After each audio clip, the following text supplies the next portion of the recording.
ಗ್ಯಾರಂಟಿಗಳ ನೆಪವನ್ನು ಒಡ್ಕೊಂಡು ರಾಜ್ಯ ಸರ್ಕಾರ ಜನರ ಪಾಲಿಗೆ ಬದುಕಿದೆ ಅನ್ನೋದನ್ನ ನೆನಪು ಮಾಡಿಕೊಡ್ತಕ್ಕಂಥ ಕೆಲಸವನ್ನ ಸಾಧನಾ ಸಮಾವೇಶ ಮೂಲಕ ತಾವು ಮಾಡ್ತಾ ಇದ್ದೀರಿ ಅನ್ನೋದನ್ನ ನಾನು ಈ ಸಂದರ್ಭದಲ್ಲಿ ಹೇಳೋದಕ್ಕೆ ಇಚ್ಛಪಡ್ತೇನೆ.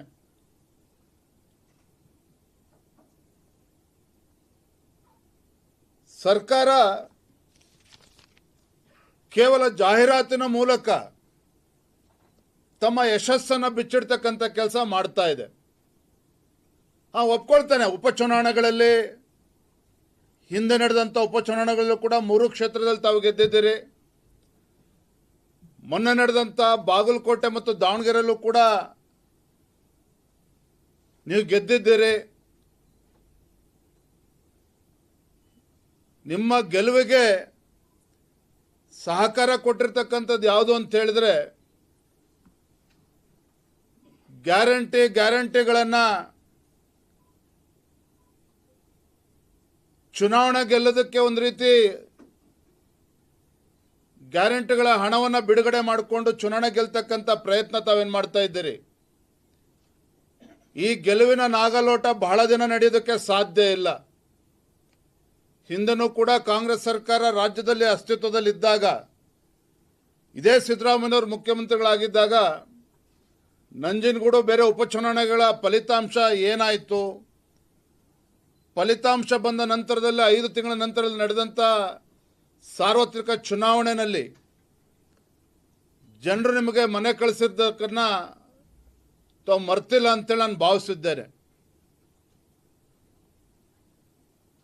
ಬಂಧುಗಳೇ, ಇವತ್ತು ಏನಾಗಿದೆ ಅಂತ ಹೇಳಿದ್ರೆ ಗ್ಯಾರಂಟಿಗಳು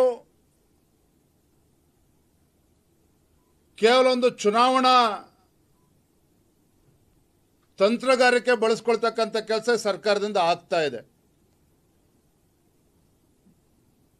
ಗ್ಯಾರಂಟಿಗಳ ಅಭಿವೃದ್ಧಿ ಅನ್ನೋ ರೀತಿಯಲ್ಲಿ ಬಿಂಬಿಸ್ತಕ್ಕಂಥ ಕೆಲಸ ಇವತ್ತು ಮಾನ್ಯ ಮುಖ್ಯಮಂತ್ರಿಗಳು ಕಾಂಗ್ರೆಸ್ ಸರ್ಕಾರ ಮಾಡ್ತಾ ಇರುವಂಥದ್ದು.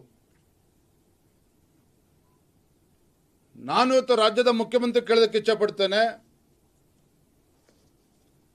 ಕರ್ನಾಟಕ ರಾಜ್ಯದಲ್ಲಿ ಕಳೆದ 3 ವರ್ಷದಲ್ಲಿ ಇವತ್ತೇನೋ ಮೂಲಭೂತ ಸೌಕರ್ಯಗಳು, ರಸ್ತೆಗೇನಾರ ಆದ್ಯತೆ ನೀಡಿದ್ದೀರಾ?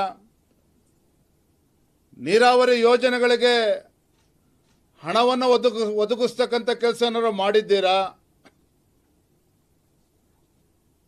ಆಸ್ಪತ್ರೆಗಳಿಗೆ, ಶಾಲೆಗಳಿಗೆ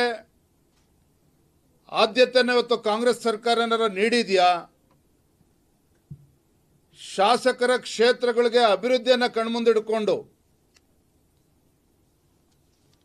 ಇವತ್ತೇನಾರ ಹಣವನ್ನು ಬಿಡುಗಡೆ ಮಾಡೋದಕ್ಕೆ, ಅನುದಾನವನ್ನು ಬಿಡುಗಡೆ ಮಾಡೋದಕ್ಕೆ ನಿಮ್ಗೇನಾರ ಸಾಧ್ಯ ಆಗಿದೆಯಾ? ಅಷ್ಟೇ ಅಲ್ಲ, ಇವತ್ತು ಬೆಂಗಳೂರು ಮಹಾನಗರ ಇವರು ಯೋಗ್ಯತೆಗೆ ಗುಂಡಿಯನ್ನು ಮುಚ್ಚೋದಕ್ಕೂ ಕೂಡ ಸಾಧ್ಯ ಆಗ್ತಾ ಇಲ್ಲ.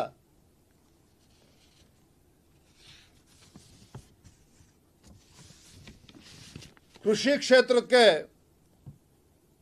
ಈ ಸರ್ಕಾರ ಕಿಂಚಿತ್ತೂ ಕೂಡ ತಲೆ ಕೆಡಿಸ್ಕೊಂಡಿಲ್ಲ. ಸಂಕಷ್ಟದಲ್ಲಿರ್ತಕ್ಕಂಥ ರೈತರಿಗೆ ಸಾಂತ್ವನ ಹೇಳ್ತಕ್ಕಂಥ ಸಂವೇದನೆಯೂ ಕೂಡ ಈ ಕಾಂಗ್ರೆಸ್ ಸರ್ಕಾರಕ್ಕೆ ಇಲ್ಲ ಅಂತಕ್ಕಂಥದ್ದು ದುರ್ದೈವ. ಬರದ ಸಂದರ್ಭದಲ್ಲೂ ಕೂಡ ರೈತರ ನೆರವಿಗೆ ಬರೋಕ್ಕೆ ಸಾಧ್ಯ ಆಗಲಿಲ್ಲ.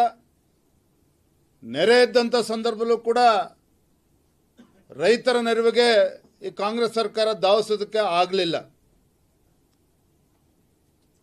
ಉದ್ಯೋಗ ಸೃಷ್ಟಿ ಬಗ್ಗೆ ಸಾಕಷ್ಟು ಮಾತನಾಡ್ತಾ ಇದ್ದಾರೆ. ಪಾಪ ಕೈಗಾರಿಕಾ ಸಚಿವರು ಸ್ವಿಟ್ಜರ್ಲ್ಯಾಂಡಿಂದ ಹಿಡಿದು ಬೇರೆ ಬೇರೆ ದೇಶಗಳನ್ನು ಕೂಡ ಭೇಟಿಯನ್ನು ಕೊಟ್ಟಿದ್ದಾರೆ. ಆದರೆ ಇವತ್ತು ಕರ್ನಾಟಕದ ವಾಸ್ತವಿಕ ಪರಿಸ್ಥಿತಿ ಏನಪ್ಪ ಅಂತ ಹೇಳಿದ್ರೆ, ಇಲ್ಲಿರ್ತಕ್ಕಂಥ ಉದ್ಯಮಿಗಳು, ಕೈಗಾರಿಕೋದ್ಯಮಿಗಳು ಕರ್ನಾಟಕವನ್ನು ಬಿಟ್ಟು ಹೊರ ರಾಜ್ಯಕ್ಕೆ ಹೋಗ್ತಕ್ಕಂಥ ಕೆಲಸ ಆಗ್ತಾ ಇದೆಯೇ ವಿನಃ ಇವರ ಹೂಡಿಕೆಗಳು ಕೇವಲ MOU ಮೂಲಕ ಪೇಪರ್ಸ್ ಮೇಲೆ ಇರ್ತಕ್ಕಂಥದ್ದು, ಪತ್ರಿಕೆ ಮೇಲೆ ಇದೆ ಅಷ್ಟೇನೆ. ಯಾವುದೂ ಕೂಡ ಅನುಷ್ಠಾನ ತರೋದಕ್ಕೆ ಸಾಧ್ಯ ಆಗ್ತಾ ಇಲ್ಲ. ಯಾವುದೇ ಕೈಗಾರಿಕೆ ಸ್ಪಷ್ಟ ನೀತಿ ಇಲ್ಲದೇನೆ ಕೈಗಾರಿಕೆಗಳು ಕೂಡ ನಮ್ಮ ರಾಜ್ಯಕ್ಕೆ ಬರ್ತಾ ಇಲ್ಲ. ನಿರುದ್ಯೋಗಿ ಯುವಕರಿಗೆ ಉದ್ಯೋಗವನ್ನು ಸೃಷ್ಟಿ ಮಾಡೋದಕ್ಕೆ ಸಾಧ್ಯ ಆಗ್ತಾ ಇಲ್ಲ. 2.5 ಲಕ್ಷಕ್ಕೂ ಹೆಚ್ಚು ಸರ್ಕಾರದಲ್ಲಿ ಖಾಲಿ ಹುದ್ದೆಗಳು ಭರ್ತಿ ಆಗದೇನೆ ಹಾಗೆ ಬಿದ್ದಿರುವಂಥದ್ದು. KPSC Karnataka public service commission ಲಕ್ಷಾಂತರ ಯುವಕರು ಬೀದಿಗಿಳಿದು ಹೋರಾಟ ಮಾಡಿದ್ರು ಸಹ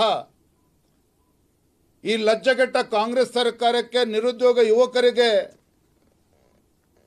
ಆಸರೆ ಆಗಬೇಕು ಅಂತಕ್ಕಂಥ ಮನಸ್ಥಿತಿಯೂ ಕೂಡ ಕಾಂಗ್ರೆಸ್ ಸರ್ಕಾರ ಗೊತ್ತು ಇಲ್ಲ.